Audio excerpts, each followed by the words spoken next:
And you're from Philly? Born and raised. Okay. And so basically 15 years, you're talking the financial crash, 08, 09. Oh, yeah. You're talking a pandemic, and now insane prices pretty much It's crazy. for everything. I was at Restaurant Depot yesterday, literally, and a 50-pound sack of potatoes, usually $18, was $48. $48? $48 For potatoes. for potatoes Yeah. for 50 pounds. And what is- $48. What would it be like in normal times? $18. So And it's really impossible to pass that cost onto one of my guests because they're French fries. At the end of the day, they're French fries. Right. No one's going to pay $6 for French fries. Right. You know what I mean? And you're also, I think you said Well, maybe New York. Yeah. Well, avocado toast in New York. That's a good point. We're not even going to go to avocados. Yeah. But also eggs was like, how much were eggs? $106 for 30 dozen. $106. It's roughly like 30. I'm doing the math, raw math, like napkin math, but probably 34 cents an egg, And which is insane. And tell me about your customer base. Has it kind of stayed solid, even though with inflation? I mean, people always need kind of booze and food, but You would think that a place like this, a corner bar that's been here literally operating for well over 100 years, even during the Prohibition, this place was open. You would figure it's pandemic proof, but now I'm starting to see some bad stuff coming down the pike. So a drop off. a total drop off. My numbers haven't recovered. My numbers went down 50% during the pandemic and haven't recovered. Now, it could be circumstantial because of the construction project that they started literally right after the pandemic, but who knows? It's impossible for me to tell. And can you kind of talk about the pandemic? Because the marketing, the media put out, you're a small business, you got the PPP program, blah, blah, blah, blah, blah. Right. I mean, my parents own a small jewelry store. Right. You get it. It was like literally going through a maze Right. to get a loan. Oh, it was impossible. And a lot of these loans, you got to pay back, and it's a bureaucratic nightmare. Talk about the PPP. What were you able to get? I don't want to pull numbers out of the air, but I believe I got some. It wasn't generous by any stretch of the imagination. And to get that was hundreds of hours of emails and phone calls just to get that little base breadcrumbs, essentially. They're more than happy to give me loans, which I'm going to be paying off for the next 15 years. They were more than happy to give me a $32,700 loan, but grants, very, very difficult to come by. I got one local grant for maybe $3,000 or $4,000, and that's literally about it. Interesting that you have to pay $32,000 and it's going to basically take you, till you have grandkids, because right away in the pandemic, the Federal Reserve was pumping out trillions of dollars, buying up assets, bonds, flooding Wall Street with money. Right. But the regular average Joe in Philly, you're going to be paying this through no fault of your own for the next 15 years. Absolutely, yeah. Can you kind of talk about pre those loans? How were you financially before the pandemic? This type of business it's a trade business. There's an illusion or a delusion that you own a bar, you're a millionaire. You know what I mean? I'm a tradesman. I make pierogi by hand and I pour draft. That's literally what it comes down to. So I was comfortable. You know what I mean? I was in a very good headspace, happy, comfortable. My staff made money. I made enough money to make a nice living. You know what I mean? Outside of that, when the pandemic hit, I literally put my house in the market, my personal house in the market to sell, and it's still in the market. Yes. So on top of the pandemic happened, now I've got a house that I can't get rid of now because the housing market's crashed. So I was looking at that basically to sell my personal home to basically clear all my debt. It's amazing because you look at the national media, I don't know about the local here, and there was this message that the jobs are coming back. Right. And the economy is coming back. Yeah, separate from inflation, GDP is good again, and the job numbers are good, this and that. But essentially, you're having to pay a shit ton of money back to the government, even though they're flooding money. Right. Ukraine, They're not flooding money to me. Right. Meaning the government gladly will give money to Wall Street and the corporations. Right. They kind of pay it back. Right. For folks like you, technically you stayed open, but at what cost? I mean, you're basically skimming now, treading water between the loans you have to pay back and then inflation now. I mean, if my next 3 or 4 quarters, essentially a year, aren't good, I'm going to have to sell. I'm literally going to have to sell a business that I've worked and killed myself 15 years for, which, was never an option for me. It's never an option. I'm just sat with my accountant all afternoon. He goes, it might have to be an option. You know, that's the reality of it. You know, so I wasn't thriving before the pandemic, but I made a nice living. Right. And what does it say to you? We're the wealthiest country on earth, you know, whatever the slogans, shining city on a hill. There was a pandemic, obviously it became very political, but in Europe, they just backstopped the payrolls. Right. The government just backstopped the payrolls for a while. Other countries had kind of UBI, this and that. Here, unemployment, another bureaucratic nightmare. They had a $2,000, whatever the money was at first, a $1,200 check, then a $1,400 check. But in large part, the billionaires made trillions more during this pandemic. But small business owners like you, Like, what was it, like 200? Wait, no, 2572 billion yeah, in profit, Yeah. record profit. It's insane. It's insane. and I mean, I don't want to get like into your headspace, but Right. it would really piss me off if I've been busting my ass for 15 years. yeah. I didn't create the pandemic, Right. And honestly, it should have been grants. It shouldn't have been loans from the government. Right. Why should you be paying back? I had no problem shutting down whatsoever. Give me a lifeline. Give me a lifeline. You know, it was the right thing to do to shut down. I had no problem shutting down at all. But they gave me nothing. They gave me crumbs. Literally crumbs. And they're like, okay, now you got a big loan to start paying come September. You know what I mean? Here's another $620 a month for the next 15 years. I'm probably doing the math wrong on that, but that's, you know, I think that's what the loan is going to be until it's paid off. Right. It's just crazy. Can you kind of talk about, you mentioned potatoes, eggs, what other I mean, price increases in your business? In my insurance, liability insurance went up 25%. The city, in their infinite wisdom, decided to raise real estate tax 33% When was that? this year. Jesus. Yeah. I'm getting it from every angle possible. It's They don't insane. realize that there's kind of like a looming recession, inflation? Well, I don't even want to open a can of worms with the city of Philadelphia. There's a tax abatement for people who can afford a $1 million house. Working person like me, taxes double and then triple. So my real estate taxes here, when we first opened 15 years ago, were probably maybe $2,000 a year, which was a little bit undervalued. I don't mind paying my real estate tax. Now they're $6,000 a year. In 15 years, they doubled, and then they went up 33% more this year, right after the tail end of a pandemic. And I believe last time I was in Philly, they were giving the police more money. So, I'm not sure about that. okay. But I'm literally getting it from every angle imaginable, you know? This is a working class neighborhood. You know, I did a price increase last year during the pandemic. I'm doing another price increase. I'm going to do another price increase next year. I mean, my patrons can't afford that. Right. You know, I can only afford so many budgetary things like, you know, here's a $3 beer. The days of a $3 beer are long gone. Right. You know, Right. it's just crazy. And I wish I could afford to serve a $3 beer. I just can't anymore. And you were mentioning you put your house on the market, but it's been on the market for a while. It's about 6 weeks. 6 weeks.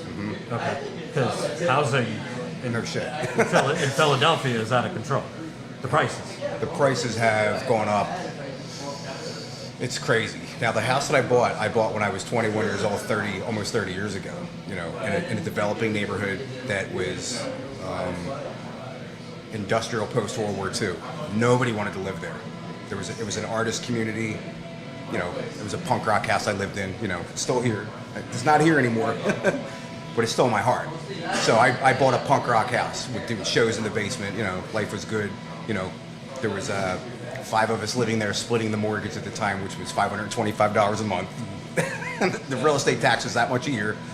You know, in that neighborhood, the gentrification started coming in. The artists started to move out. Real estate taxes doubled again. And then the city decided to start an abatement program for people that bought new houses. So 10-year tax abatement. So rip down that old house, render it to the ground, throw up a McMansion, $1.2 million. No taxes. Doesn't make any sense. As my taxes double and then double and then double and then double again over the tenure of the time that I've been there. So my taxes over there now, the city did create a program for long-time occupants like myself, but if I didn't get this program, which took many, many hoops to get and jump through, my taxes would be close to $10,000 a year for a row home in Philadelphia. And I assume you're mentioning real estate tax went up, all these taxes went up on you.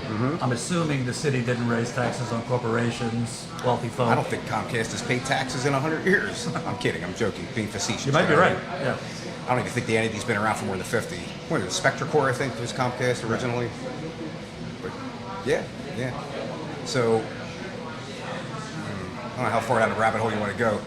The city is hemorrhaging money on the tax abatement and the deferred retirement option program, which you can retire and then the next day, get another job with the city and then collect a double pension. Right. So I don't know what the GDP of the city of Philadelphia is, but they can't afford to be paying that. I think they've truncated the abatement in the city now to 5 years, but still, all it does is incentivize them ripping down old, beautiful houses, which is what the city of Philadelphia is known for. Rip it down and throw up a shitbox. Well, it seems to me, it's not just Philly, but it's probably systemic on the entire East Coast. Yeah, they're trying to get rid of low-income housing, affordable housing, right. Put in condos for yuppies. Right. Basically, it seems so that they could bring in, higher salaried people, maybe from New York, other places. Philadelphia's been basically a magnet for, what is a New Yorker? I'm from New York. You're not from New York. You're probably from the Midwest. You might be from North Jersey. I'm from Long Island, so. Right. So you get where I'm getting at. You know what I mean? There's a bit of a pride. I'm born and raised in Philadelphia. You were born and raised in Long Island. You know what I mean? There's some pride there. You know what I mean? Right. But everybody that lives in New York for more than 2 years is from New York. You know what I mean? Can you kind of talk about, you told your story, but obviously you're talking working class Joe and Jane at the bar. Right. I'm sure they're hurting too. Yeah. Your patrons. Yeah. Without a doubt. I don't get into the personal business more than bar chatter, but, it doesn't take a rocket scientist to do it in my happy hour on a Tuesday. There's 8 people in here. Before pandemic, it would be flush with business. Right. So. Yeah. And can you kind of talk about, to me, it's kind of striking because you hear the same shit over and over. Obama, when he came in, the sky was falling economically, but they just kind of cite, the jobs are coming back. Most of the jobs that came back were kind of the low pay, shitty jobs anyway. But they kind of throw up numbers, the media reports, unemployment's down to 4.5% and GDP's up. And they're doing the same thing now, right. But most of the jobs that came back are low pay, right. Non-living wage jobs, freelance jobs. Minimum wage in Philadelphia is a little over $8. Might be right around $8 an hour. Right. There's no way for you to live on that. Right. You'd have to work 80 hours a week to be able to afford a house even in this working class neighborhood. Well, also with inflation, even if you got the $15 minimum wage, Right. It's with still hard to live off. Right. With the inflation, it's gone. Right. You know what I mean? Maybe it's by design. Who knows? Can you kind of talk about that disconnect between, the media kind of frames it like, the numbers are good, and Biden or whichever president. I'll be dead honest. I really watch very little news. Good for you. I stopped watching the news a long time ago. I cut the plug a long time ago. I'd rather play guitar. Did you cut the plug just because you knew what they were feeding you was bullshit? I grew up in the mindset of a DUI. DUI. I grew up in the mindset of a DIY mindset. From the mid to late '80s. Growing up as a punk rocker, listening to that kind of music. Do it yourself.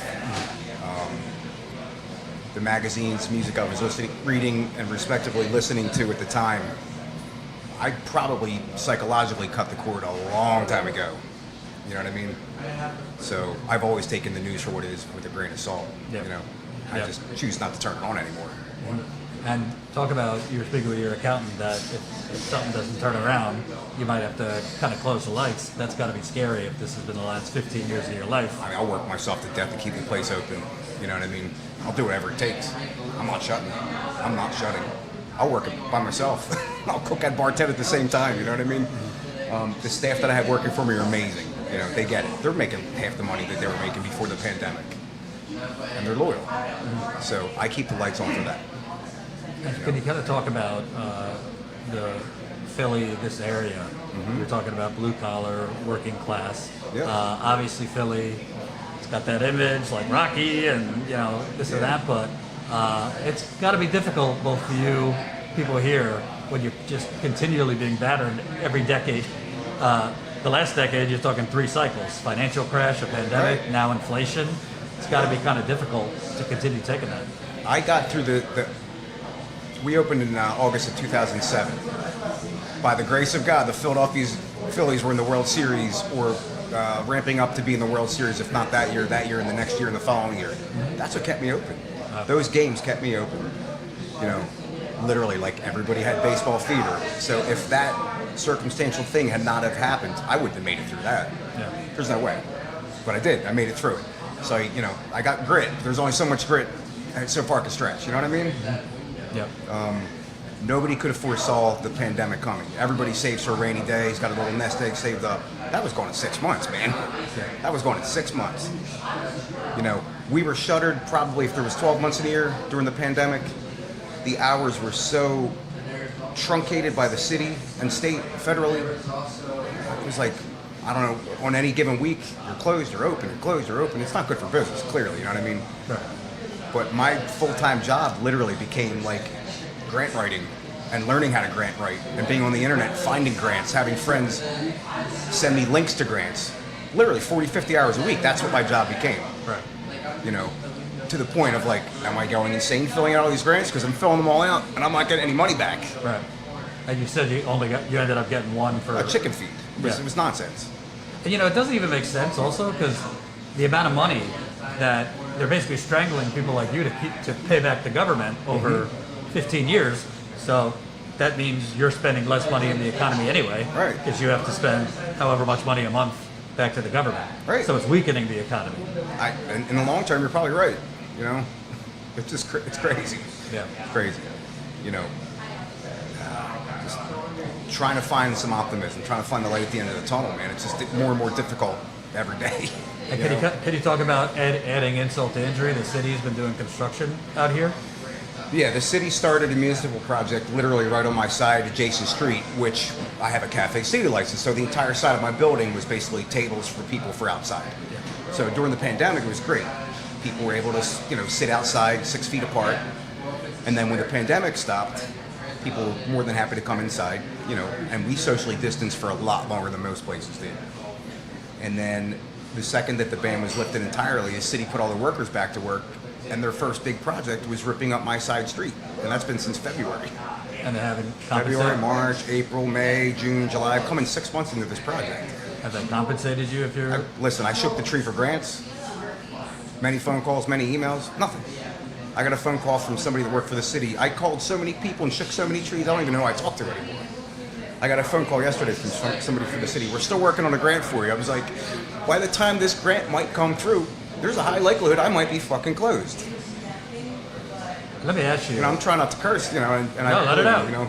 It's called Status Coup. You can do whatever you want. All right, fair so, enough. let me ask you, you might not watch the news, but I'm sure you know the media focused on saving democracy and January 6th, and regardless, whatever you think about that, it just seems to me kind of warped that they're want to save democracy and the sanctity of elections, right. But like you vote representatives in, and they're just kind of screwing people through no fault of their own. I mean, the pandemic, it shouldn't have been alone in the first place. It should have just been, we're going to pay people to either stay home or we're going to cover things in the short term. Right. I mean, they print money for war and a host of other things. Oh, yeah. Can you kind of talk about, like, it just seems kind of unjust that not just you, but others have to keep paying money back. The scope of my political ideologies are very neighborhood-centric. I'm not trying to put blinders on and see what's happening in the rest of the world. I'm surviving right now. I'm fighting to stay alive. So my local politics are what basically 4 or 5 blocks, you know what I mean, is really all I can see right now. Yep. So in the broader scope of things, I know what's going on, but I put the blinders on by choice because I'm literally just trying to survive right now. Yeah. And talk about the other expenses. Obviously, food prices are up for you wholesale, but insurance went up 25%, liability insurance, right, which for a bar is substantial. You know, went from $7,000 a year to $13,000 a year. Yeah, so that's almost double in a year. Did you? It's like you're talking to the insurance company when they're underwriting the premium. I'm like, you just doubled this. Well, that's what they're offering. I'm like, I'm barely surviving. I was like, So where does the money come from to cover all these increases? I have to raise a beer $1, raise a hamburger 50 cents. I can't absorb it. Yeah. It gets passed down to the guests that come through the door. And what do you say? Because a lot of folks are saying it's actually price gouging what's going on. Not you. Right, but, right. The gas stations, all this, like they don't have to be charging what they're charging. Again, we talked a few minutes ago about like, record profits for everybody, me, and you, and you, and you. Right. There's no record profits for me. Record losses. The world's backwards right now. It's fucking crazy, man. It's crazy. So. And last question: at the end of the day, these things are going to keep happening. I mean, it seems like we have a housing bubble right now. Anyway, right. Hopefully there's not another mass pandemic that things need to be shut down, but there could be another recession. It could be a perfect storm of both at once. It could be the bubble pandemic. Right. Exactly. So let's start off 2023 with the bubble pandemic. I mean, it's good that you're optimistic, but it's got to be it's not easy to like business plan for the future if you could be, we might have 1 year that's not a catastrophe. My business model right now, there's no quarterly projections, there's no yearly projection, what are we doing next year? It's literally, what's going on tomorrow? What's going to be on the menu tomorrow? Can I afford to buy potatoes today to put french fries on my menu to go with the hamburger? It's literally that crazy. That's how frugal I have to be because my finances have been decimated. And I'm sure you know other bar owners, restaurant owners. Right. Are they going through similar things around here? Oh yeah, without a doubt. It's unfortunate that a lot of the bars in this particular area are owned by a very wealthy man that works for the city of Philadelphia, and that's a whole other story. And you think the city's doing enough? I know you said you're at war with the city, but it seems like they answer the phone, but they don't have any answers. That's literally it. They're kind enough to answer the phone, and they have no answers for me. We're working on it. We're working on a grant for you. I'm like, it's great. We're working on a grant for me for 5 months now. Do you know what I mean? Yeah. So. Plug your fine establishment to the people. You got Green Rock Tavern, 19125. Buy a T-shirt, that would help. We have very little online presence, so you literally have to walk through the door. Best burgers and pierogies in the area, best pierogies in the city. Actually, thank you guys. One more. Yeah. Is It Sunny in Philadelphia at all kind of realistic about bar culture in Philadelphia? Biting my tongue on this one. There's an establishment in Old City, Philadelphia called Patty's Pub. Now, when the guys were writing the show, I was there hanging out with them. So some of the stuff that happened on the show, I was privy to and witness to. Wow. The city's very small. The city's very small, big city. So, not a super fan of the show, but I do enjoy it. Okay. It's like watching, I can't watch food shows. I can't watch shows about bar. I can't watch bar rescue. When I go home, don't unwind from work, I can't watch shows that remind me of work. Awesome. Thanks, man. Pleasure. Cheers.